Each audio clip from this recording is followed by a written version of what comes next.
Good morning students. Today we'll be learning about the factors which regulate the blood pressure. Our learning objectives will be to know about the various mechanisms which regulate the blood pressure. The short-term regulation of blood pressure will be studying about it, and the baroreceptor reflex mechanism and its importance. So let's start with our class.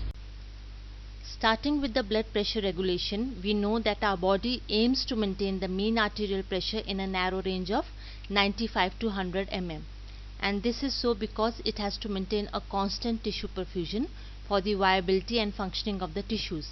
However, it may not be always possible to maintain this mean arterial pressure. Why? Because there is variation in the blood pressure. The variation may be physiological or it may be related to some pathological conditions. For example, there may be a fall in blood pressure. The fall may be due to the underlying heart diseases, hemorrhage, shock and other reasons which result in decrease in blood pressure. Or there may be an increase in blood pressure, may be due to kidney diseases, hormonal problem, diabetes and other reasons. So the basic mechanisms which are present in the body or which are existing in the body try to regulate this systemic arterial blood pressure and the mean arterial pressure within this range. So let's understand how these mechanisms are acting together to maintain the blood pressure. Now, in order to control the blood pressure, we have different control mechanisms depending upon the rapidity of the response. They may be divided into short-term control mechanism, the intermediate control mechanism and the long-term control mechanism. Now, if we draw a graph between the blood pressure response and the time taken, we find that short-term control mechanism, they are acting within seconds to minute. This short-term control mechanism is primarily acted by the nervous system. It is the rapidity of the response which begins in second, and the pressure is increased 2 times the normal within 5 to 10 seconds. And then we have the long-term mechanism that begins within days to week, and it is primarily controlled by kidney. A mechanism that falls between the two is known by the name of intermediate control mechanism, that is occurring within minutes and falling within days. The question arises, what is the need to regulate the blood pressure within seconds to minutes? Why a rapid response is required to correct this blood pressure? So we have already studied about the factors which affect the blood pressure. So there are various conditions in the body during each day. Supposedly we are having meals, during sleep, exercise or even during swallowing and coughing when we require this blood pressure control, without which our body mechanisms will be disturbed. And even when you are getting up from the lying position, you are standing up, if this baroreceptor mechanism does not act, then you might have this dizziness or syncopal attack. So even during the change in the posture, this baroreceptor mechanism or the short-term mechanism are required for the normal homeostatic process. So let's study about them. Now that we know that short-term control mechanisms are very important to prevent the fluctuation of blood pressure, and we have to maintain the mean arterial pressure in the range of 95 to 100 mm of mercury. So when we talk about this, we have 3 mechanisms: the baroreceptor reflex mechanism, the chemoreceptor reflex mechanism and the CNS ischemic response. So the first response is by the baroreceptor reflex mechanism. It helps to maintain a blood pressure between 60 to 180 mm of mercury, and this is the most important reflex mechanism to prevent the diurnal variation. Why? Because the mean arterial pressure has to be maintained in the range 95 to 100 mm for the adequate perfusion of the vital organs. So this mechanism is the most important to do so. The next mechanism is the chemoreceptor reflex mechanism. However, it is strongly activated only when the blood pressure falls below 60 mm. Therefore, it is at the lower pressure that this reflex becomes important and help to prevent still further fall in blood pressure. The third one is the CNS ischemic response. Again, this is activated only when the blood pressure falls below 60 mm. The vasomotor area center in the brainstem are compromised, and therefore it helps to recover the blood pressure or prevents the further fall in blood pressure. Hence we can conclude that baroreceptor reflex mechanism is the most important reflex mechanism which is acting in our day-to-day activity.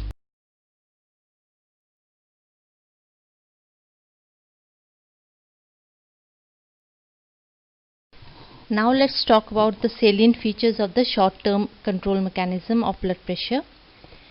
They are also known by the name of nervous regulatory mechanism or the rapidly acting arterial blood pressure regulatory mechanism, because they act rapidly within seconds to minutes after the arterial blood pressure becomes abnormal. They aim to maintain the mean arterial pressure in the range of 95 to 100 mm. However, they may not be successful in bringing the arterial blood pressure all the way back to normal, and they are primarily through the cardiovascular reflexes. These cardiovascular reflexes act within seconds, and they are divided into three main types: the baroreceptor reflex mechanism, the chemoreceptor reflex mechanism, and the CNS ischemic response.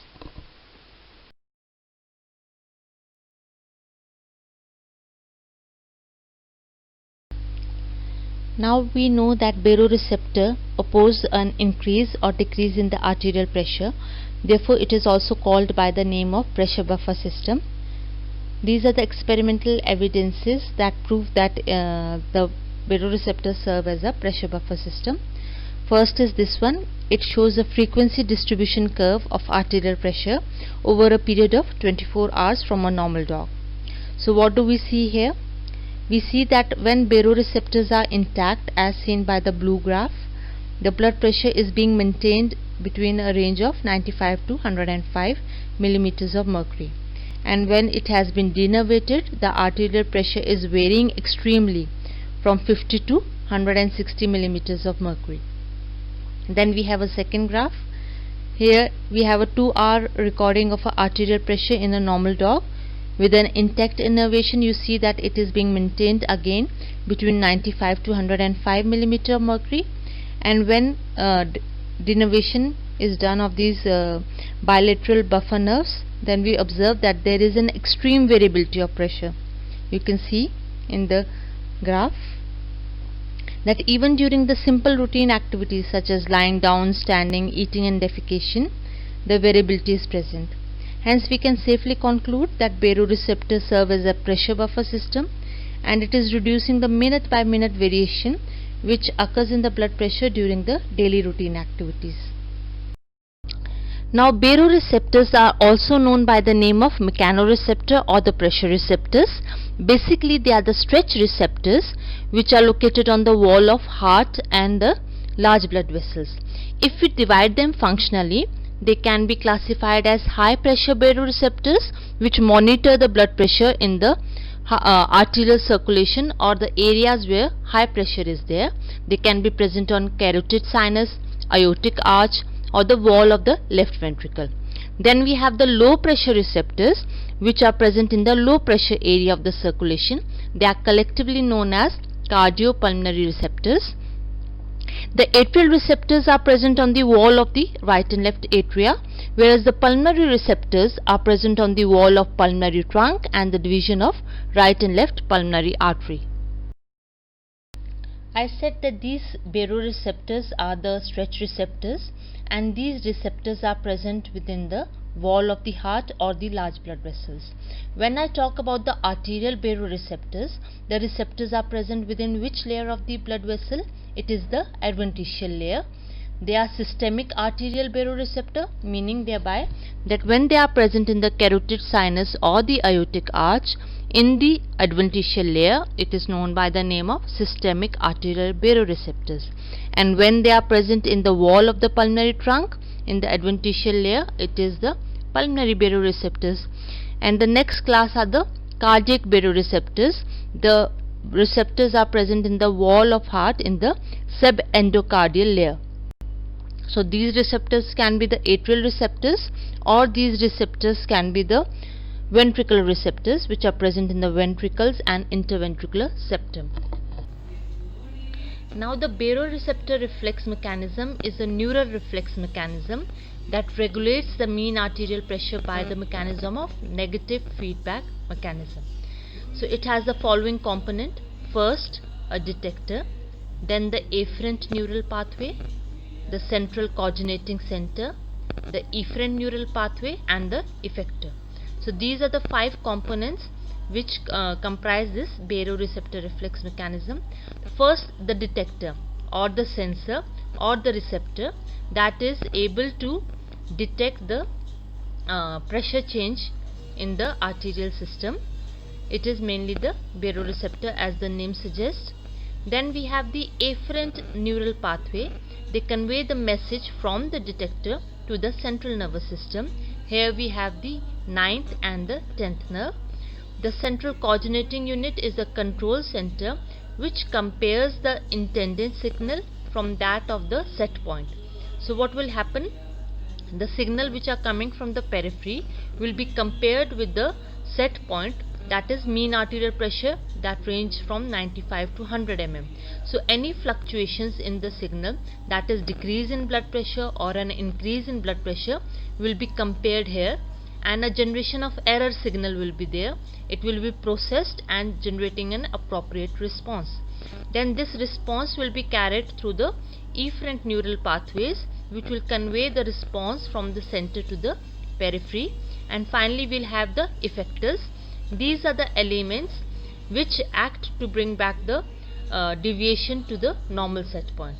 So if there is any deviation in the blood pressure, the final effectors will act, for example heart and the blood vessels and the adrenal medulla, to bring back the blood pressure towards normal. So these are the various components of the baroreceptor reflex mechanism.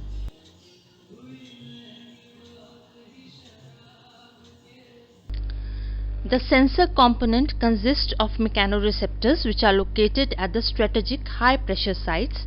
The 2 most important high pressure loci are the carotid sinus and the aortic arch. The carotid sinus is a very distensible portion of the wall of the internal carotid artery, which is located above the branching of the common carotid artery into the external and the internal carotid artery. The aortic arch is also a highly compliant portion of the arterial tree, and it distends during each left ventricular contraction. Now these endings, the baroreceptors, are basically the spray endings or the knobbed endings which are present in the adventitial layer, and it is intermeshed within the elastic layers. Any increase in transmural pressure will cause the stretching of these receptors. What will happen? They will become deformed, and when they are deformed they will fire up action potential. That is, first the receptor potential will be generated and then it will be converted to the action potential, and this will happen whenever there is deformation of these receptors. Now these receptors are stretch sensitive and not pressure sensitive, meaning thereby that if we prevent these receptors from stretching, that means if we experimentally apply a plaster cast to the receptor and prevent it from stretching, what will happen? They will not stretch, and if they won't stretch, there will be no receptor potential and no action potential and no correction of the blood pressure. And if we remove that plaster cast, what will happen? They will expand, and this expansion will lead to the generation of action potential and the correction of the blood pressure. So we have to understand this point, that these receptors, baroreceptors, are stretch sensitive receptors which are present in the adventitial layer, and they are not pressure sensitive.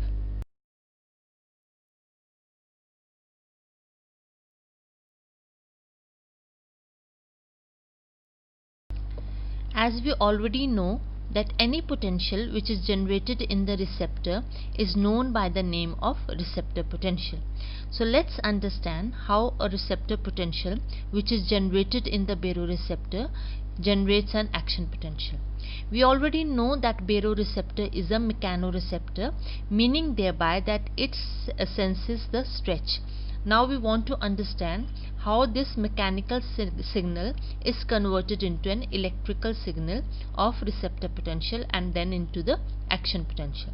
So let's study this figure first, in which in a stepwise manner it is shown how a receptor potential is generated.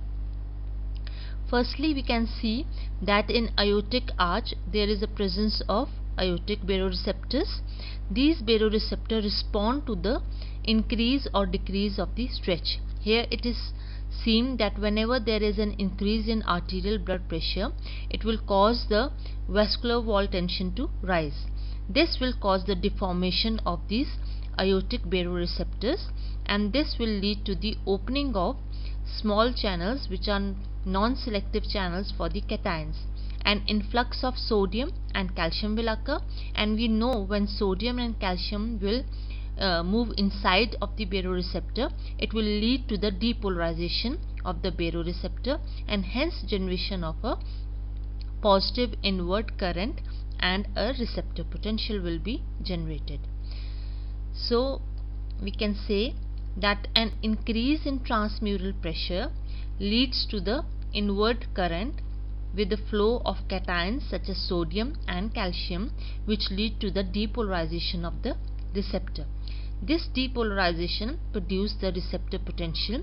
This receptor potential has important characteristic that it is graded in nature, meaning thereby it depends upon the stretch which is produced in the receptor. Meaning whenever there is an increased stretch, there will be increase in the receptor potential. Whenever there is decrease in the stretch, there will be decrease in the receptor potential, because it will occur in a graded fashion.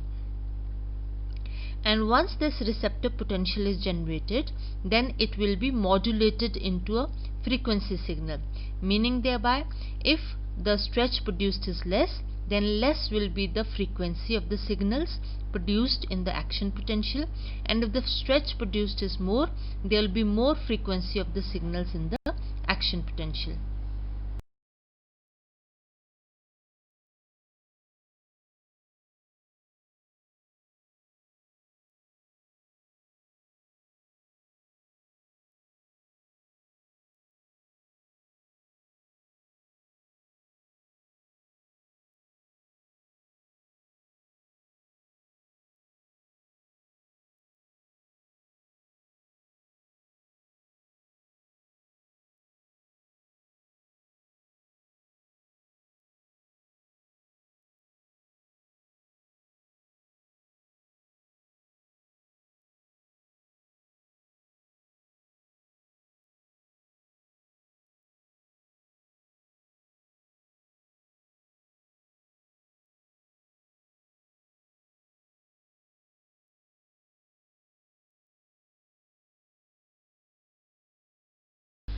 Talking about the baroreceptor reflex, we can say that it responds more to the dynamic pressure than the static pressure change, meaning that baroreceptors respond much more rapidly to the rapid changing pressure than to the stationary pressure. If the mean arterial pressure is 150 millimeters of mercury, at that moment when the pressure is rising, the rate of impulse transmission will be twice more than as compared to a stationary pressure of 150 millimeters of mercury. You can see in this figure we have a graph in which we have this red curve which represent the pressure rise to 125 millimeters of mercury. Here you can see two phases, the dynamic and the static phase. Compare it with the firing of the baroreceptor nerve. You can see here the pressure change or the rate of impulse transmission from the baroreceptor is more during the dynamic phase and less during the static phase. Similarly, when the pressure is 75 millimeters of the mercury, it is stepping up. Then you can see in the dynamic phase the rate of transmission is more as compared to the static phase. Here when we draw a graph between the number of impulse transmission from the carotid sinus nerve versus the arterial pressure, we observe that in the initial 0 to 60 millimeters of mercury, when the mean arterial pressure falls in this range, the carotid baroreceptors are not stimulated at all, meaning thereby the minimum pressure required to stimulate the baroreceptors is 60 millimeters of the mercury, or it is also known as threshold of baroreceptor reflex. Next, what do you see? That above this threshold, the baroreceptors are responding progressively more rapidly till the pressure is reaching to the value of 180 to 200 millimeters of mercury. That means there is no further increase beyond that blood pressure.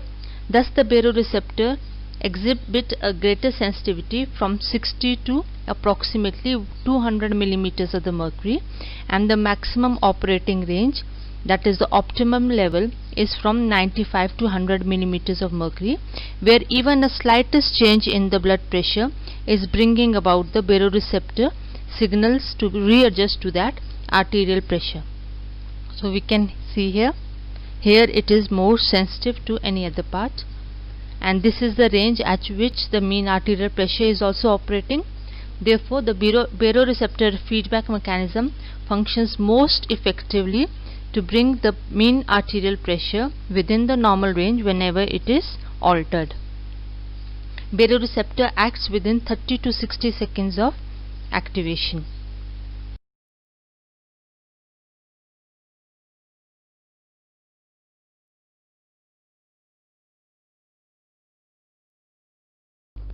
Once a change in arterial pressure has produced a change in the firing rate of the sensory nerve. So what happens now? The signals are traveling up to the medulla in the form of action potential by these nerves, which are the buffer nerve. As the name suggests, they prevent the sudden rise or fall in blood pressure. Signals coming from the carotid nerve are moving through this sinus nerve, which then joins the glossopharyngeal trunk. The cell bodies are located in the petrosal ganglion of the glossopharyngeal nerve. The second, arising from the aortic arch, are the sensory fibers in the depressor branch of the vagus nerve, and after joining superior laryngeal nerve, they are running caudally in the nodose ganglion. So what happens is, the signals which were generated, the receptor potential, is now traveling in the form of action potential to the medulla. So what happens to these signals in the medulla? You will see.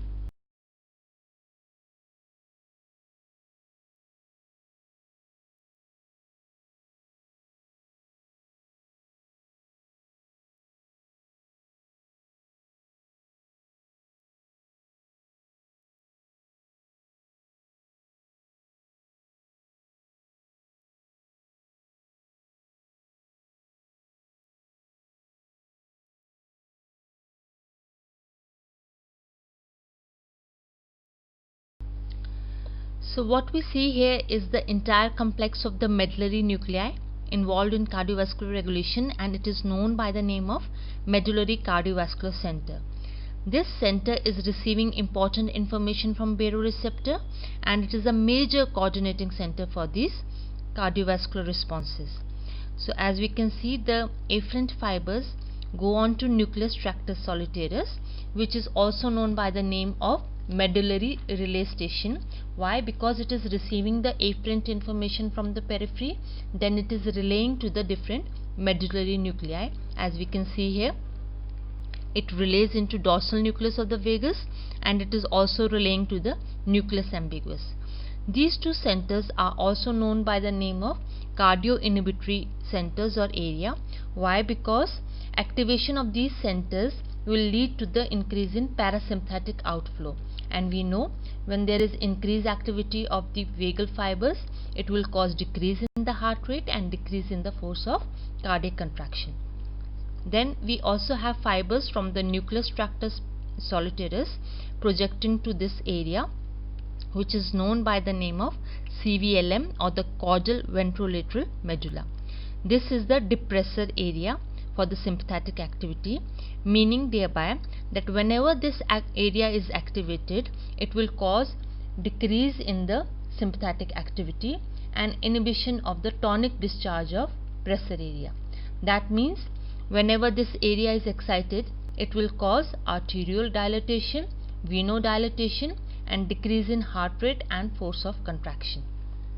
And we can also see this area is also projecting inhibitory fibers to the RVLM, or the pressor area. This pressor area is important because this is the area which is continuously or tonically discharging the sympathetic activity to the over the entire body, meaning thereby that it is discharging rhythmically at the rate of 1 impulse per second in a tonic fashion to excite all the sympathetic preganglionic neurons, that is resulting in the maintenance of the tone of the blood vessels. So when this area is inhibited, what will happen? There will be the decrease in arteriolar constriction, decrease in venoconstriction, decrease in heart rate, decrease in force of contraction. So these are the different centers of the medulla that are involved in blood pressure control. Now, after the medullary cardiovascular centers have processed the information that it has received through the baroreceptors, the information now is generated in the form of response. The response then travels in the form of signals back to the periphery via the efferent pathways. The autonomic nervous system has two divisions, the sympathetic and the parasympathetic, which will carry the information back to the periphery and to the effector organs. So first, coming to the sympathetic efferent fibers, the neurons are located in the anteromediolateral horn of the spinal cord extending from T1 to L2. The preganglionic fibers, they are small, myelinated, and they are lying in these spinal segments. They pass to the sympathetic chains that is present in the pre and paravertebral ganglia, and then they form the postganglionic fibers, which will pass on to the heart and the blood vessels. Similarly, the parasympathetic efferent fibers have the fibers arising from the nucleus ambiguous, and then they travel up to the heart where they will synapse in the ganglia which are present there, and the postganglionic fibers which arise from there will be supplying mainly the heart and blood vessels. Now, talking about the parasympathetic supply, it is carried by the two nerves, that is two vagal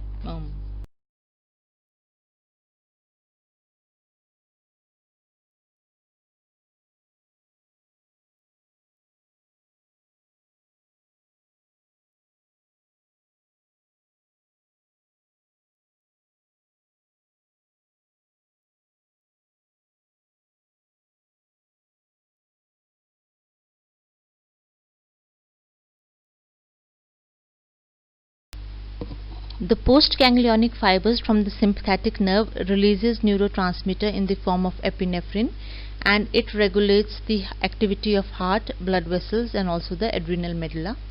The fibers that supply the heart are known by the name of cardiac sympathetic fibers or cardiac nerves. Those distributed on the right side mainly control the SA node, therefore they have a more effect on the heart rate, and those on the left side mainly control the ventricle and the AV node, hence they have more effect on the contractility of the heart. The effectors for the baroreceptor reflex mechanism are mainly three. First, the heart, the second, the blood vessels, and third being adrenal medulla. So if we talk about the action of parasympathetic nerves on the heart, we know the neurotransmitter released is acetylcholine, and this causes the decrease in heart rate, a decrease in the conduction of the nerve impulse, and decrease in the excitability of atria only. The decrease in the force of contraction of again atria, because it does not have effect on the force of contraction of the ventricles. The effect of sympathetic nervous system on the heart, we know the neurotransmitter released is norepinephrine. It is positive chronotropic, that means increases heart rate, then increases the conduction of nerve impulses, positive dromotropic effect, increase in excitability, batmotropic effect, and increase in the force of contraction, that is positive inotropic effect. The parasympathetic nerves do not supply the blood vessels, therefore they do not have any action on the blood vessels as such. However, the sympathetic nerves do have an action on the blood vessels, and that too a predominant one. They supply the arterioles and they supply the venules. So the action on the arterioles is vasoconstriction, and on the veins it is venoconstriction. The action on adrenal medulla is mainly exerted by the sympathetic fibers. They supply the adrenal medulla to cause the release of epinephrine hormone, and this then circulates into the blood and causes the similar effect as seen with the norepinephrine. So we can conclude that the effectors are affected by the autonomic nervous system depending upon the discharge that is occurring from the effect of baroreceptor reflex mechanisms occur rapidly within second, and it is especially helpful in our daily routine activities. It helps to bring any change in the blood pressure back to near normal condition, although it is not that competent to bring it back exactly to the normal conditions.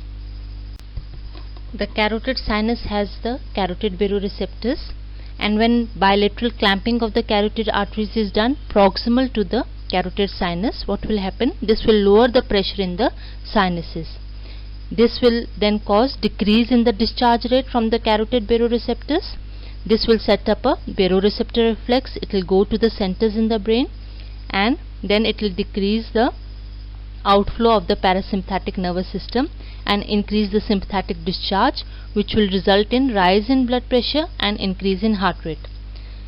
So when along with this bilateral occlusion of the common carotid artery, bilateral vagotomy is also done, the blood pressure rises to as high as 300 by 200 millimeters of mercury or higher, and it is highly unstable. The baroreceptor are not meant to control the long-term blood pressure changes. Why? Because this baroreceptor possess a property to reset them within 1 to 2 days, and they reset to an elevated pressure rather than the normal arterial pressure as seen in chronic hypertension. So if you see this graph, you can see that in chronic hypertension, the baroreceptors, the sensitivity of the baroreceptor has shifted, the curve has shifted to right. So little is known how and why this is occurring, but resetting occurs rapidly in the experimental animal, and it is also rapidly reversible both in experimental animal and in clinical situation. Whenever there is a decrease in sensitivity of the baroreceptor, they won't be able to respond to the changes in the arterial pressure. One such condition is orthostatic hypotension, in which a person experiences syncopal attack or dizziness when he stands from the supine position. This occurs immediately because baroreceptors are not able to adjust to the decrease in blood volume because of venous pulling, as a result of which the person experiences such symptoms, and it is known by the name of orthostatic hypotension, especially seen in elderly where there is decrease in autonomic activity, and also seen in the patients with autonomic failure. An increase of sensitivity of the carotid sinus as seen in some elderly individuals is known by the name of Stokes-Adams syndrome. In this person, they experience a syncope as well as there may be a sinus arrest, and it is because of the prolonged period of the ventricular systole. So when there is increased sensitivity, the baroreceptor mechanism will be activated and vagus will be stimulated, leading to the sinus arrest. The next 3 slides are for self-assessment. You should be able to know and discuss the role of various cardiovascular centers, the afferent and the efferent that is coming to this nuclei, nucleus tractus solitarius, nucleus ambiguus, dorsal nucleus of vagus, CVLM and RVLM. Now the carotid sinus we know have the presence of these carotid baroreceptors. So this is a question that why carotid sinus massage is done as a treatment guideline or treatment measure for controlling arrhythmias. So what is the physiological basis for this? You should be able to interpret this graph between arterial pressure and the rate of discharge from the carotid sinus, and you should know about the relationship between the two of them.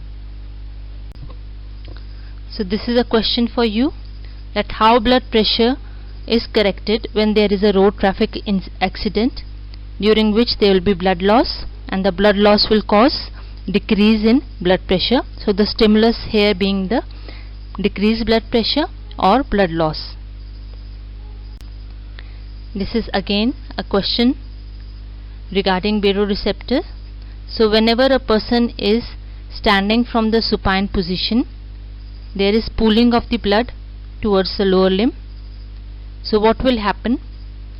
What is the baroreceptor reflex mechanism that prevents the person from fainting because of the decreased blood supply to the brain? So what will happen? The baroreceptor reflex mechanism.